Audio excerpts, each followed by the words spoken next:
Mais regardez celui-ci. Regardez ça. La même chose là, par exemple, partiel dit que remplace-moi les deux totaux là par 4 tout simplement. C'est le par exemple partiel.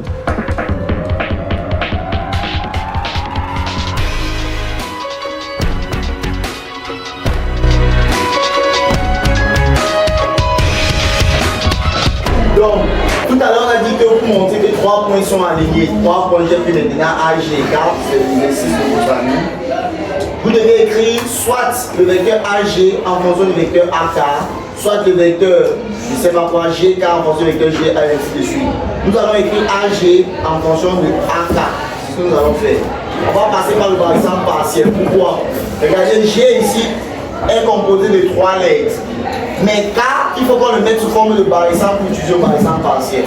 On va faire le chemin retour de tout à l'heure. Je rappelle que tout à l'heure, pour écrire par exemple AG en fonction de AB, on écrivait qu'on va faire 2 points. En bas, on mettait la somme des coefficients et en haut, on mettait le coefficient du gaz qui était bêta. C'est ce qu'on faisait. Donc, on va utiliser cette même logique-là. On prend d'abord ça. On prend d'abord ceci. CK égale à 1 tiers de CD. Ceci veut dire que K, regardez, même lettre, comme ici, ça prend l'une des 2 lettres. C'est lui qui est le barycentre. Ça là fait partie des points qui sont dans le barycentre. Le point A. C'est la même chose ici. J'écris égal à barycentre des points. Il y a 2 points. Quel point? Les 2 points ici. Comme ici, il y a 2 points. Alors je rappelle qu'ici c'était J égale à barycentre des points A et B avec le coefficient alpha bêta. Et on avait BG aussi qui est égal par exemple, là on avait mis BA, ici en bas on avait mis alpha pour bêta, ça le coefficient sur ici alpha, c'est comme ça. Alors on va faire la même chose, donc je mets les 2 points ici C et B ou alors B et C, c'est la même chose, d'accord? Maintenant, celui qui est ici en haut, on va dire que c'est le coefficient et celui-ci qui est derrière. Ça va dire non? Et donc je mets 1 là-bas.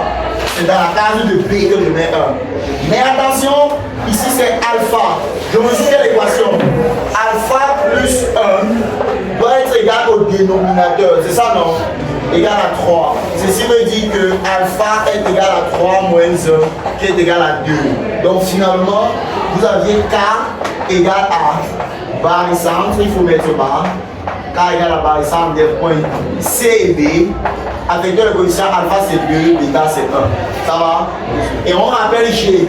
Et G égale au barycentre des points également 3, ABC, avec le coefficient 1, 1, 2. Mais regardez celui-ci. Regardez ça.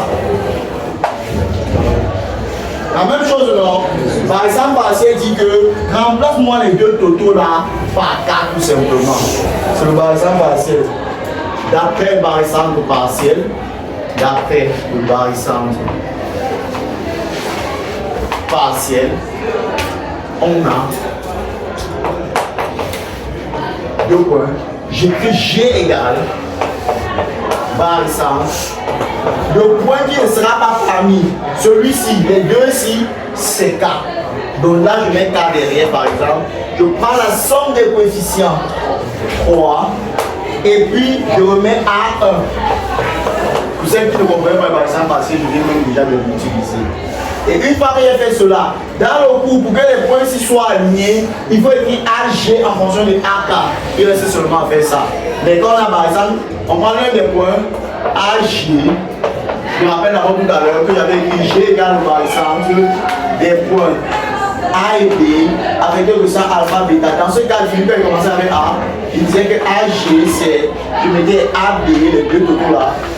Et puis la somme des coefficients alpha plus bêta et le gaz ici en haut, son coefficient bêta. Je fais la même chose. J'ai écrit AG égale, je mets ici AK. Barre de fonction, la somme des coefficients 4, le coefficient de K 3. Dès que je peux écrire AG en fonction de AK, je conclue que les points là sont alignés. D'où A, G et K sont alignés. Un autre résultat, c'est que Parce que les points sont alignés, alors le point G appartient à la droite formée par AK. C'est un autre résultat. Si nous sommes tous sûrs, nous sommes alignés, l'un appartient à la droite formée par les deux autres points. C'est vrai, non? Donc, une conséquence, on peut vous demander plutôt cela. Donc, une conséquence de cela, ça veut dire aussi que G appartient à la droite de AK. Ceci va nous permettre de faire le petit B qui est droite concurrente. Question.